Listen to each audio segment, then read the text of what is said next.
All right, this is Jeff Zimmerman with FightNews.com. I've got the former lightweight contender, I believe, or super lightweight contender, Anthony Peterson, longtime veteran of boxing here. How you doing, Anthony?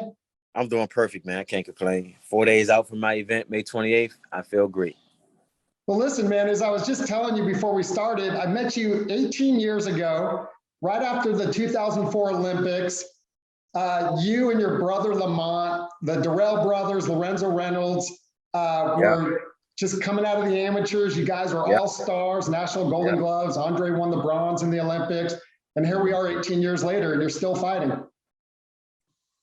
Well, actually, I'm not fighting no more. I'm performing now. It's a difference. Okay. What's the difference? I want to be able, I have to show you. When I show you on the 28th, like fighting, just fighting. Mindless fighting, just going in there, just trying to beat somebody up. But putting on a show is controlling somebody. It's almost Lomachenko like, putting on a show. Is going to be a lot of theatrical moves, and there's going to be a lot of things that's just going to be like, oh wow, like I say, I'm just trying to present a new way of boxing, the next stage of evolution. Like I say all the time, remember it was pages. Remember, it was two-way pages. Then we got cell phones. Then we got flip phones. Then we got iPhones. iPhone 3, iPhone 4, iPhone 5, all the way up to 13. So everything, technology, everything changed. And I feel like this is the next process of change with this thing that me and my brother, Lamont Peterson, got going on. Well, I can tell you this. You didn't have that beard 18 years ago either. So that your look has definitely changed. Yeah, I know, right? You look good, though. But before we get into the fight and kind of what's been going on, a lot of people, there's a lot of new boxing fans over the years. You span a couple generations now, almost 20 years in the pro game. You got a hell of a backstory, you and your brother growing up on the streets of D.C. and taken in by Barry Hunter. Can you just give kind of a little bit of background of your story? Okay, let me cover that up real quick. And a lot of people, think that Barry took us in as far as the house. Barry took us in as a coach. He brought us in the gym, not his house. My father, which is Julius James Peterson, was taking care of me and Lamont at the time. But we'll go to the gym with Barry. He would teach us certain little things about being a man, certain things about just taking care of your personal hygiene and stuff like that. But we never lived with Barry. We never was like under his roof. But he definitely put in the work. He definitely showed us the game as far as how boxing go and what to look for and what not to look for. Gotcha. But you guys went through some tough times as kids, though. For sure. We definitely went through homelessness, foster care, and shelter, all back to back with no therapy. They just was placing us places like thinking, okay, nobody checked with us. I'm like, are y'all okay? Or we need to send y'all somewhere because a lot of stuff built up. Yeah. It's like I said, we went through a lot coming up, but we had a good time as far as just the way the world worked. And me and my brother, we stuck together and we made it work. A lot of people say, oh man, y'all went through a lot, coming up, foster care, homelessness and stuff like that. Yes, this is true. But at the same time, what kid do you know who don't want to live that lawless life? You know what I mean? Like, we didn't have to go to school. We didn't have to wake up. We didn't have to go to bed. We didn't have to do anything. We was just living a lawless life, like doing whatever we want to do when we wanted to do it. And but times got real hard for us. Times when we couldn't eat. We didn't have money to eat. We had to go to school to eat. But then we wearing the same clothes every day, and people will Joan on us, talk bad about us and stuff like that. And it'll just be bad. But hold on, give me 1 second. I'm sorry. But yeah, just growing up, a lot of people say that, it was tough growing up in boxing, me and my brother, but it wasn't that tough. Of course, we went through some stuff that the average kid went through, but we had each other. That's what made it easier. That's why we never had time to fight each other. We never had time to go against each other because the energy that we was going to use to do that, we had to use to survive. To find out where our next meal, we're going to lay our head, we're going to wash our body, stuff like that. And it was like, I don't know, a lot of people are like, well, y'all from a family of 12, how did this happen? These things happen. You know what I mean? And they, of course, some of my relatives was trying to, take care of us. But the system was like, y'all not making enough money. It's not comfortable for them to be there. So they sent it to the foster kid system. But you guys were always together, you and Lamont, during that Yeah, time. always. Never was apart. Always together. Did that upbringing and kind of what you went through, did that show itself when you started boxing? Were you guys angry kids? Were you happy kids? I was always happy-go-lucky, always gullible, always sweet, always smiling. But Lamont was like the security. That's how my brother-in-law, which I want to give a shout out to right now, Boogie Patrice Harris, who's a movie star with Michael B. Jordan, who's a fabulous coach in boxing. He was the one who saw the potential of Lamont as a youngster, because these little kids was picking on me, and Lamont went straight to him and just put hands on these young men. And Boogie Patrice Harris, he saw that. He's like, there's no way this 8-year-old boy is throwing his hands like a grown man. So he told Burry about him. And by the time Burry got access to us, the foster kid system already got us. So we had to wait 2 years. It was almost like when we got out of foster kid, it was like we got out of prison. Hey, and Lamont out. They out. And Burry came around there in the truck, came and got us, and the rest was history. But Lamont was always the security. Any kid mess with me, because like I said, I always want to see good in people. I always want to see comedy in people. I always wanted to be laughy, jokey, having fun. I wasn't with no fighting or beating people up or stealing and stuff like that. I wasn't with that. I just wanted to make fun of everything. And Lamont, like, look, this world ain't like that. You got to beat some people up to get some respect. And once you get your respect, then you can go back and play. But me, I never really had that chance, because as soon as somebody like they was a alarm threat to me, Lamont would take them out quick. Wow. Yep. And then you obviously went through the amateur career. You guys were both, champions at, different times, national champions, et cetera. Mm-hmm. Came into the pros with high hopes. You started off really strong, Anthony. I mean, undefeated. I think a lot of people thought you were going to be a multi-division world champion. Then you went up against Brandon Rios, got your first defeat there. What happened? Okay. There's certain things that I'm not going to be able to say about this Brandon Rios situation, because I got a documentary that's coming out called 30-30-30. And a 30-30-30, you know how they got that thing on ESPN with the 30-30 situation? I added an extra 30 because I was 30-0 at the time. I was living on 30th Street in Southeast, and I had 30 bad habits. True story. And I'm gonna break all those habits down in my documentary of what happened, how it happened, and why that disqualification happened with Brandon Rios. It's a variety of things. Like I said, bad management, bad coaching, had no chemistry with my coach at all. And if you ever get the time to go look back at that fight, don't look at the combat. Look at the preparation. Look at when they're making the announcement. Look how Antonio Margarita, who got caught for loading gloves up a couple of years after, Fernando Vargas, who got tested positive some type of steroid back then. Then he had his coach who knew all the tricks of trade of the situation. Not saying that they was cheating. I'm just saying that they were on their game. They knew the tricks of trade of the game. And they was just better prepared than us on all levels. We were so stuck off of Brandon Rios from the amateurs. Mickey Bay beat him up. A lot of people that look up to me beat him up. So automatically we think, all right. And truth be told, July 23rd of 2010, that fell on a Saturday. Look it up on your calendar.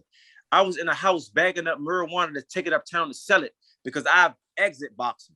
Because I don't know if you know, I supposed to fought Humberto Soto June 5th of 2010 on a Miguel Cotto undercard at the Yankee Stadium. Nobody has fought this since 1973, since Ali and Frazier fought this. Nobody's fought this since then. That was going to be an astounding historical moment for me. They were talking about it on the radio. They were talking about it on the news. They were talking about it on BET. They were talking about everywhere. I'm 30-0, 25 years old with 20 knockouts. I've been #1 in the WBC for a whole year. I was signed with Top Rank the stage was set. It was on Box Rec, Boxing Dodge. Everybody was talking about it. And the sweet thing about it is I had 12 weeks to prepare. I was gonna break every round down, each week down every round. The first week will be the first round. The second week will be the second round. I was gonna break it all the way down. We got down to the 8th week. I come to the gym. I noticed the intensity was dead. Burry wasn't as up. Nobody was up. And I asked Burry, I say, look, how many rounds you want me to spar today? I'm juiced up. He looked at my brother and told my brother, this is true story, brothers. This is true story. You ain't tell this man yet? This is Burry telling Lamont. You ain't tell this man yet? And Lamont put his head down. Was like, yeah, they ain't letting you fight for the championships, huh? What? Are you out your fucking mind? Sorry for cussing. I'm so frustrated right now. I just have to go back that far. The frustration and nobody said nothing. Nobody said nothing. Nobody gave me an explanation about shit. Like, all right, you're not fighting for the championship. Simple. So from that, I said, that's how y'all playing? I quit. I'm not boxing no more. If I did all of this to get this, I'm not doing this no more. So July 23rd came. On a Saturday morning, I was in the house bagging up marijuana, breaking it down to how much profits I can make to take it uptown where I'm from to sell it. I got a phone call from Burry.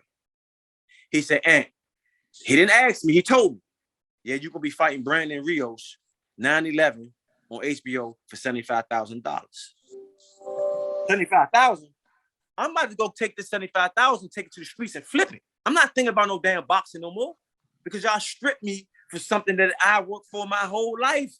And there was no explanation for this. So people, I wonder why my frustration, why I was hitting Brandon Rios low. I was fucking frustrated. Mad. Then, hold on. That whole training camp, I maybe hit the pads with Burry one time. We had no chemistry.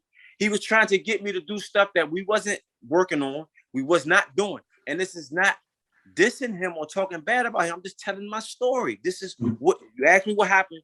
This is what happened. These things are unbelievable that people don't know what happened. I was with Top Rank. They didn't give me no explanation of why I didn't fight. Then Humberto Soto fights some guy named Ricardo Dominguez like in August or something like that.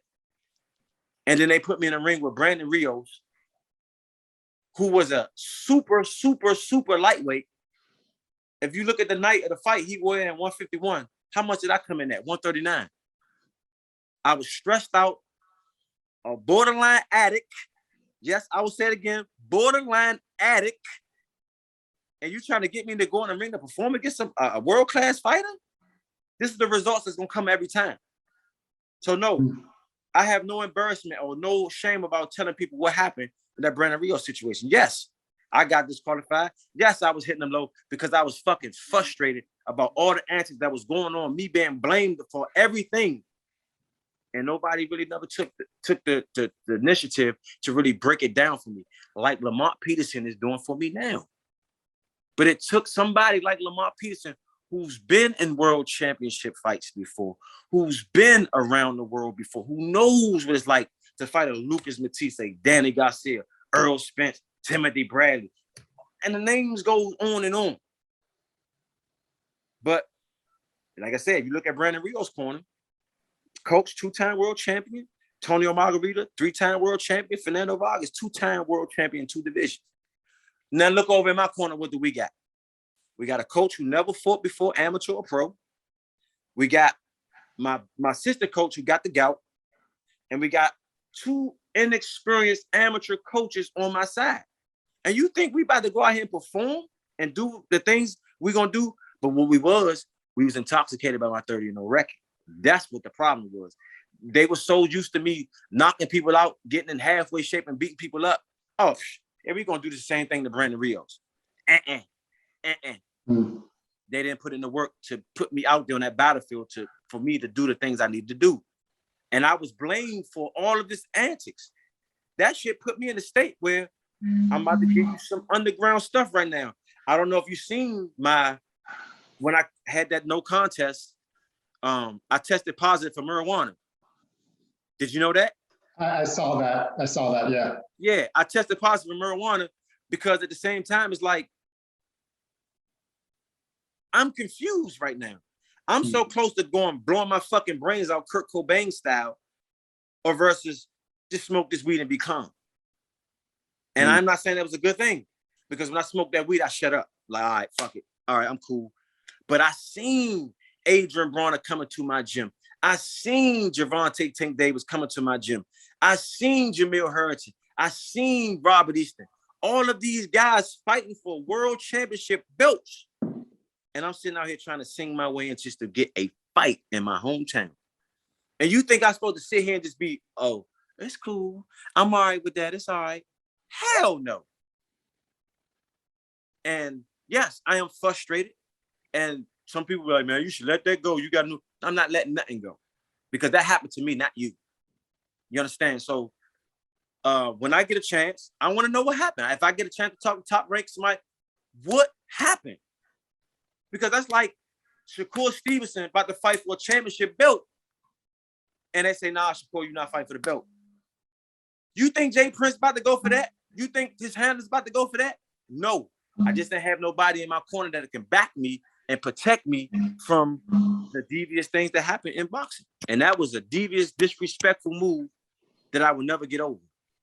I don't care how many Christmas cards they send me. They can kiss my ass from Tokyo to Buffalo. They will never make it right, because you took something from me and then you blame me because you took something from me that gave me the ammunition to give you the looks that I was giving you on them ESPN fights and on them versus cards, on the showbox cards, because I was motivated. I had something to look forward to.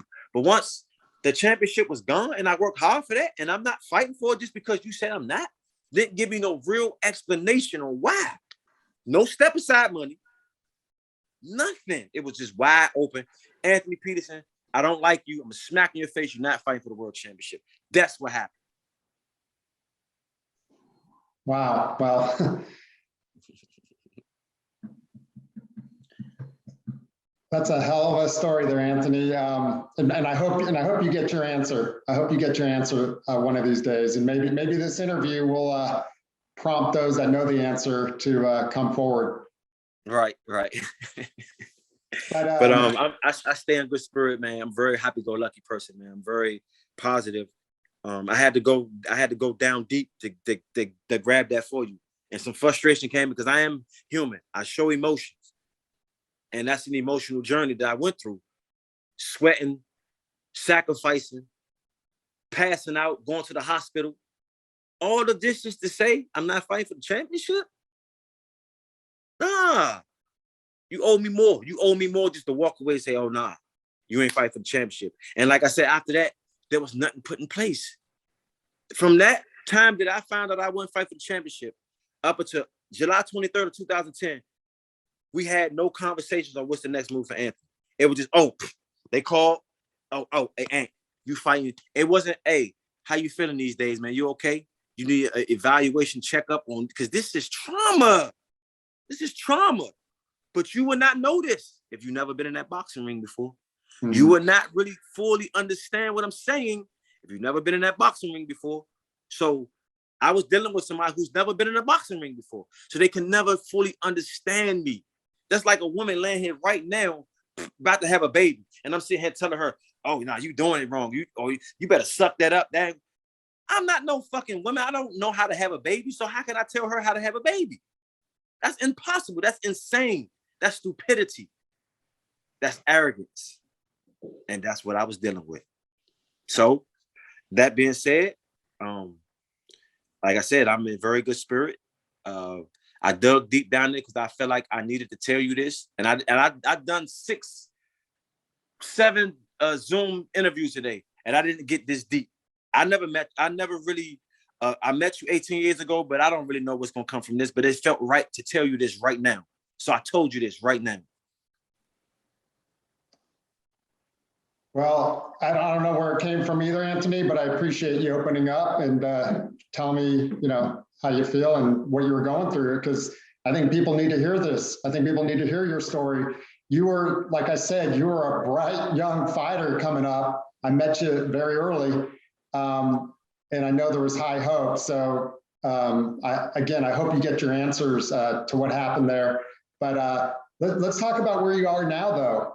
I know, as you said, you're a good spirit, and you're now with Freeway Rick Ross, who I actually interviewed a few months back, and he brought your name up as someone that he's advising.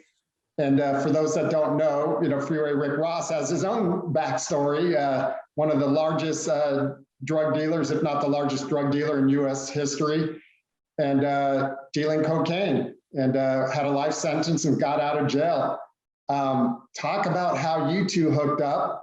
Sounds like there could be a lot of synergies there, but how did that start? How we hooked up, and I'm going to give a shout out to my homegirl, Serafina.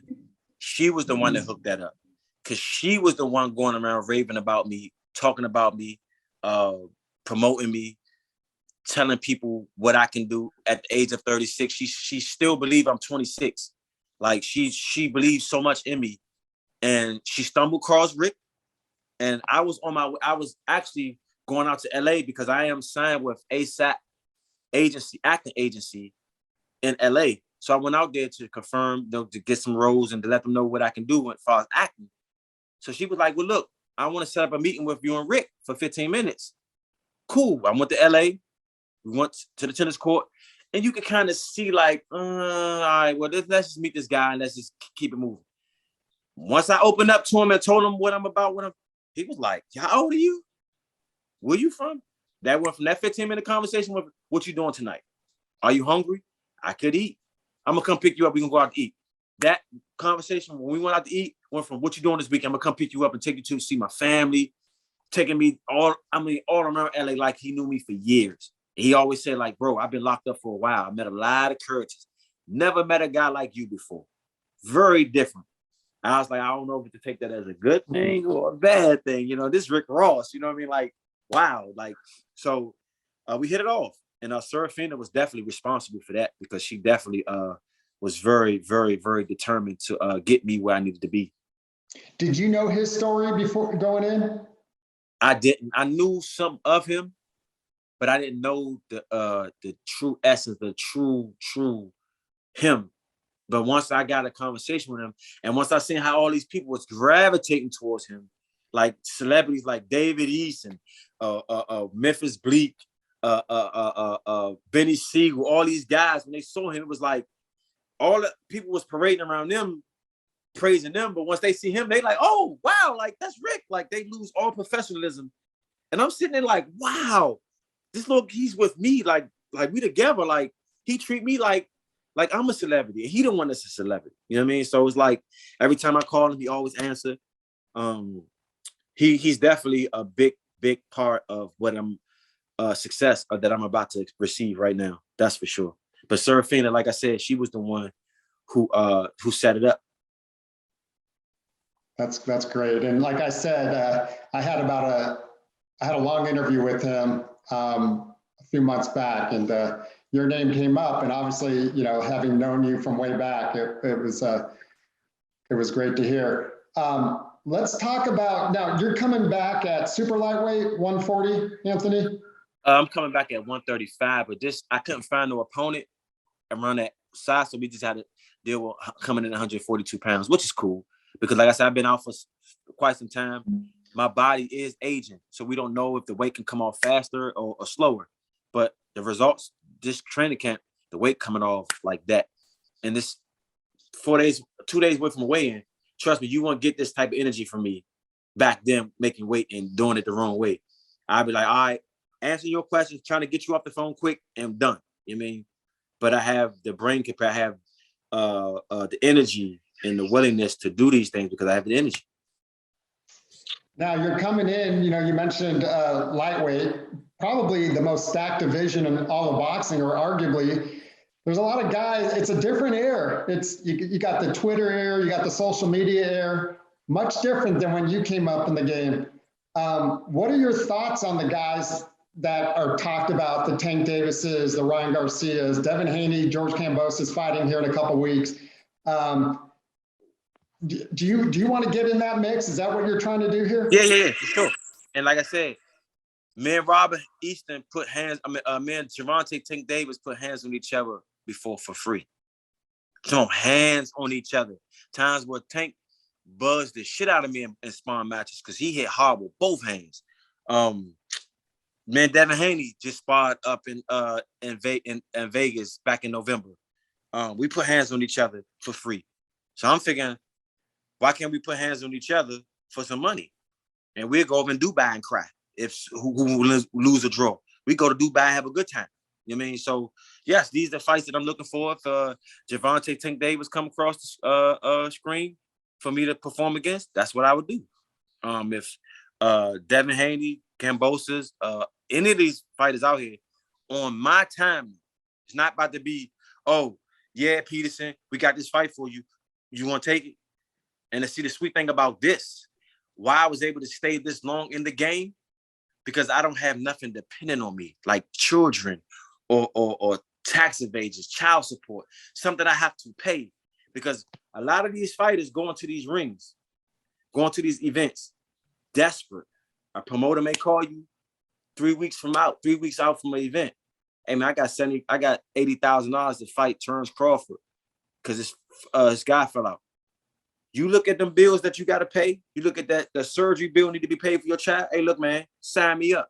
You're not thinking about the embarrassment, the punishment. You putting your psyche on the line. You understand? You thinking about that money and you got to pay for it. I was never in that boat. Never had to fight to pay my bills. Never had to fight to take care of a child.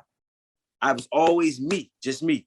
No wife, no kids, no extracurricular activities, no drinking habit, money, none of that. I never had none of those habits to where I gotta have money. So I take a suicide fight to say, yeah. Now, don't get me wrong. Fights were presented to me in my dark times where I was in a bench. But these were 2-week notices, suicide fights, where I'm better than this person, but it ain't about you being better. It's who's better prepared, who got the better chemistry with their coach. And I understood this. So these fights that I was like, nah, this is not even a fight to take. It's not even negotiable. Now, what? If I had 2 kids, if I had bills to pay and stuff like that, hey, look, sign me up. I have no choice.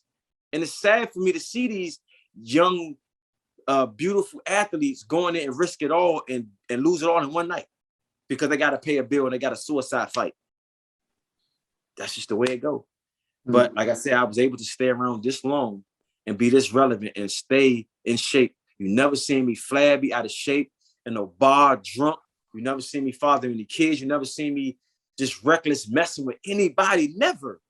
And that's why it's hard to say with Anthony Peterson, because I don't have the extra antics outside of boxing that make people outside of boxing gravitate towards you. Because my people as a culture, not talking from a racial standpoint, my people, we love events. We love events. We love to get dressed up. We love to drive to fly cars. We love to spend expensive plane rides to go to Vegas, to wherever, just for an event. If you look at Mayweather's situation, Mayweather wasn't knocking nobody out, but people was coming to the fights because he was selling the event through all access, through social media, through all these things. He built an event, and that's why people was coming toward the event. Simple.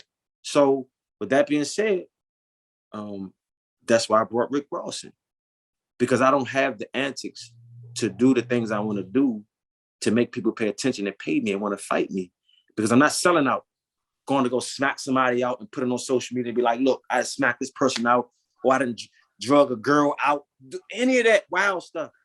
I'm not with it. So like I said, it's very, very, very, very hard to sell me, but bringing Rick in, I can just be me and do me, and everything will come for me. You got a lot riding on this fight Saturday night. I would imagine to get to those names, to leverage the Rick Ross, relationships and his cachet. Right, and that's why I just can't win. I have to put on a show. I have to put on a show to make people want to see it again. You know what I mean? I can just go in there, just get a nice little comfortable 8-round fight. No, we can't do that, because that's not where we at right now. I understand that we have to go in here, and I'm not saying put no pressure on myself, but this is the reality of it. I have to go in here and perform my utmost to the point where, hey man, I gotta see him again. So that's on the line. And I'm willing to risk it, all 9 of my senses on the line for this. I spoke to Jamel Herring about a week ago, last Friday, the night before his fight Saturday night on ESPN. He was coming off his loss to Shakur Stevenson and looked in phenomenal shape, 36, a little bit younger than you, but, just had been champion.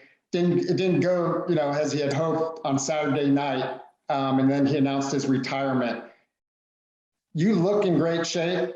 You say you're in great shape. When do you really know if your body's ready to get back and fight, fight at that level?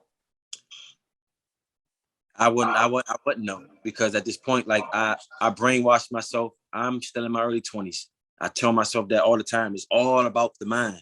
This is something that Bernard, me and my brother won that Pat Putnam Award in 2007. That stands out to me. He said, everything that you're going to do, it's going to come from the inside. Everything from the outside don't matter. People going to say this and say that, say this, but everything is going to come from the inside. And I stuck with those words dearly, and it's manifesting. Because like I said, I take care of my body. If I had the same money as LeBron James, I could probably do better than him. But at this point, I'm working with what I got. You know what I mean? And what I got is not a lot. You know what I mean? But what I got is determination, spirit, heart, love, and respect. And you got your brother Lamont in your corner. Oh yeah, that's a whole different story right there. Yeah, that's my guy right there. Well, we'll talk about that on another interview, hopefully down the road. Anthony, what should we expect on Saturday night? You mentioned a show. You're fighting a guy by the name of Saul Corral, veteran of the game, 30-18. What should we expect? Respect fireworks. Respect fast jabs, fast hands, feet work, reflexes, rhythm, style, charisma. A lot of things that I'm going to display in that ring come May 28th, Saturday night. All right, you heard it here. Jeff Zimmerman, FightNews.com with Anthony Peterson. He was one of the top rising stars in boxing. Been in this game almost 2 decades, and he's got a hell of a story, and he's got more to come. I'm OG.